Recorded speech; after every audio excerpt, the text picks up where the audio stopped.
Hey, thanks for letting me come over. At least, I assume you don't mind. I would have called you, but I know you don't know how to use a phone. And even if you did, I don't think your caretakers would let you have one. A real one, anyway. Not to mention I lost my own phone again. And no, it isn't in the fridge this time. I checked. Like I said, thanks for having me. I really needed this. I had such an awful day.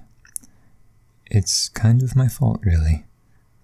But still, just because it's my fault doesn't mean it didn't hurt, you know? Let me explain. Now stop me if you've heard this one before, but I've just been making mistake after mistake. It started with cooking class. Well, before actually. You see, class was at 14 o'clock, but I looked at the clock and it never changed past 12:59. And it just went back to 1. It's witchcraft, I tell you. And it was a mechanical clock, of course. I don't know how to read those big fancy ones with the arrows. I think people who make them just make them difficult to read on purpose, just because they think they're elitists. They want to think that they're better than us. But back to the point. I just went to class whenever and hoped I was on time. I wasn't. I was pretty late, but at least the class wasn't over. What made it even more stressful, though, was that we had a test to take. My friend was really flexing on me. You know, they made a joke about their last brain cell on the test. I was so jealous. Look at that guy, having brain cells. Anyway, I'm sure you might have guessed, but I failed the test. I burned the salad, you see. I don't know how I did it, but even the teacher said they were genuinely impressed in a way. They didn't look very impressed to me, though. Just angry. That alone would have been horrible enough. But I have a court date to deal with. I'm being charged with arson. That means burning things. I know I messed up, but everyone didn't have to yell at me so much. It was like a jungle in there. Even the foreign student that is usually so quiet was screaming at me in their mother tongue. I told them at least to yell at me in American, but they wouldn't listen. The whole thing was just so stressful. The teacher looked the most stressed, though. They said they needed a vacation to go to Australia to see the kangaroos. The school said I would have to pay for them for the damages, too. They were pretty skeptical when I said I had the money. I assured them that it's okay. I made 6 figures, but apparently that doesn't mean much whenever the numbers is in Venezuelan bolivars. Sometimes life is just too hard, you know? I don't know how the average person does it. Sometimes life is just so hard, you know? I don't know how the average person does it. I feel like others are just so much better at dealing with difficulty, you know? Like I saw this veteran on the street. He was telling me all these dreadful war stories.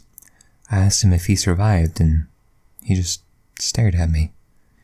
I couldn't even begin to imagine what the man has gone through.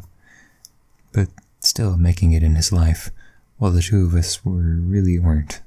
We were too stupid. Yeah, I know you must have it even worse. At least I have some intelligence.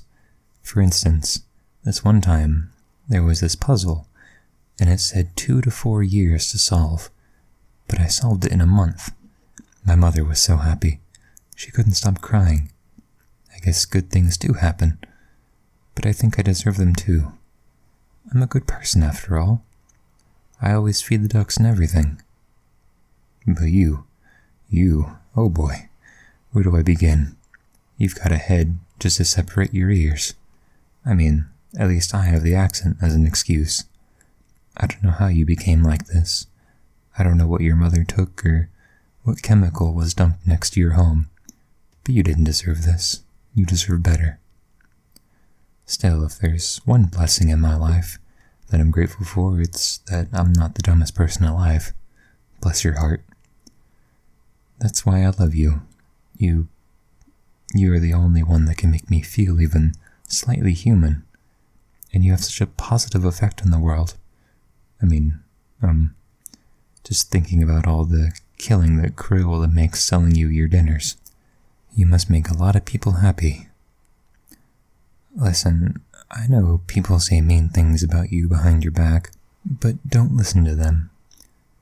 Because you mean so much to me. That's why I wanted to show you just how much I love you. I wrote you a poem. Now, I know you can't read, but don't worry.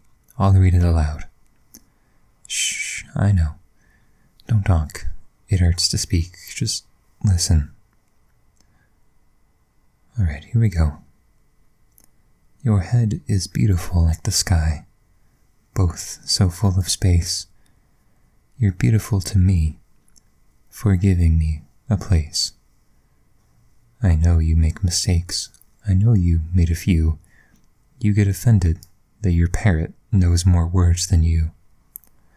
I want to give you a hug with arms open wide, unlike the cavemen who are ashamed to be by your side. I love you the most.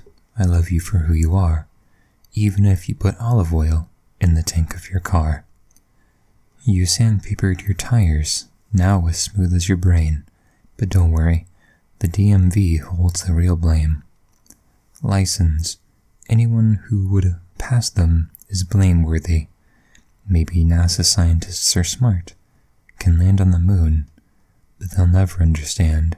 Such a loon.